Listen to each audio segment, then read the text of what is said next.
വയനാട് ദുരന്തബാധിതരുടെ കണ്ണീരൊപ്പാണെന്ന വ്യാജേന കേരളത്തിൽ നടന്ന കോടികളുടെ പിരിവ് അഴിമതിയാണെന്ന് തെളിയുന്നതിന്റെ കൂടുതൽ വിവരങ്ങളാണ് ഓരോ ദിവസവും പുറത്തു വരുന്നത്. ദുരന്തത്തിന്റെ പേരിൽ പണം പിരിച്ച ഭരണപക്ഷവും പ്രതിപക്ഷവും ഇപ്പോൾ കണക്കുകൾ നിരത്തി പരസ്പരം ചെളിവാരി എറിയുകയാണ്. ജനങ്ങളുടെ വികാരം ചൂഷണം ചെയ്ത് കീശ വീർപ്പിക്കുന്ന കാര്യത്തിൽ CPM-ഉം കോൺഗ്രസും ഒരേ തൂവൽ പക്ഷികളാണെന്ന് മനസ്സിലാക്കാൻ ഈ ഫണ്ട് യുദ്ധം മാത്രം മതി. കോൺഗ്രസും യൂത്ത് കോൺഗ്രസും പിരിച്ച കണക്കുകൾ KPCC പ്രസിഡന്റ് സണ്ണി ജോസഫ് സുതാര്യമായി പുറത്തുവിട്ടതോടെ പ്രതിരോധത്തിലായി CPM വ്യാജ സ്ക്രീൻഷോട്ടുകളുമായി രംഗത്തെത്തിയെന്നാണ് പുതിയ ആരോപണം. ഇതോടെ സർക്കാരിനെയും DYFഐയെയും വെല്ലുവിളിച്ചുകൊണ്ട് കണക്കുകളുടെ യുദ്ധം മുറുക്കുകയാണ് രാഹുൽ മാങ്കൂട്ടത്തിൽ. യൂത്ത് കോൺഗ്രസ് വിവിധ ചലഞ്ചുകൾ വഴി പിരിച്ചെടുത്തത് 1.5 കോടി രൂപ. KPCC ആപ്പ് വഴി സമാഹരിച്ചത് 4.33 കോടി രൂപ. ആകെ തുക ഏകദേശം 5.38 കോടി രൂപ.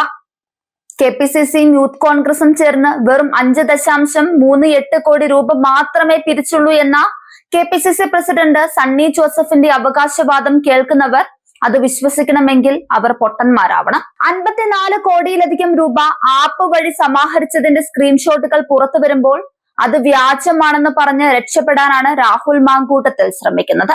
സ്വന്തം ആപ്പിലെ കണക്കുകൾ പോലും സുതാര്യമായി സൂക്ഷിക്കാൻ കഴിയാത്തവരാണോ 200 വീടുകൾ നിർമ്മിക്കുമെന്ന് വാഗ്ദാനം നൽകുന്നത്? മുസ്ലിം ലീഗ് 36 കോടി പിരിച്ചെന്ന് അവകാശപ്പെടുമ്പോൾ പ്രധാന കക്ഷിയായ കോൺഗ്രസ് വെറും 5 കോടിയിൽ ഒതുങ്ങിയെന്ന് പറയുന്നത് ആരെ വിശ്വസിപ്പിക്കാനാണ്?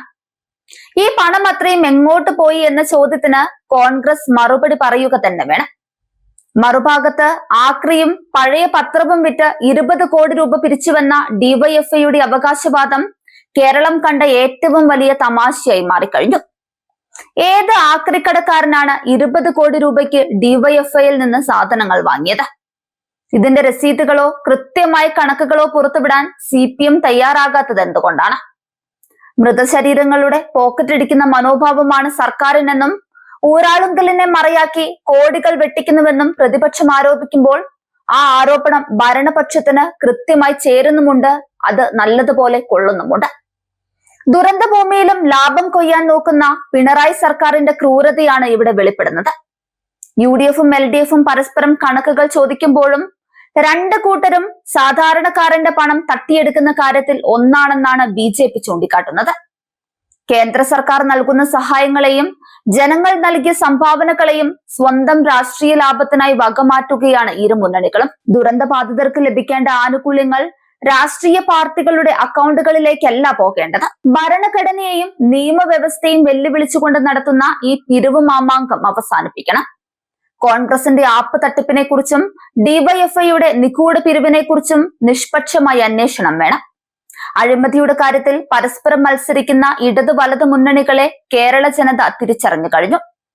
വരാനിരിക്കുന്ന തെരഞ്ഞെടുപ്പിൽ ഈ മൃതദേഹം കൊള്ളയടിക്കുന്നവർക്ക് ജനങ്ങൾ ശക്തമായ മറുപടി നൽകുക തന്നെ ചെയ്യും.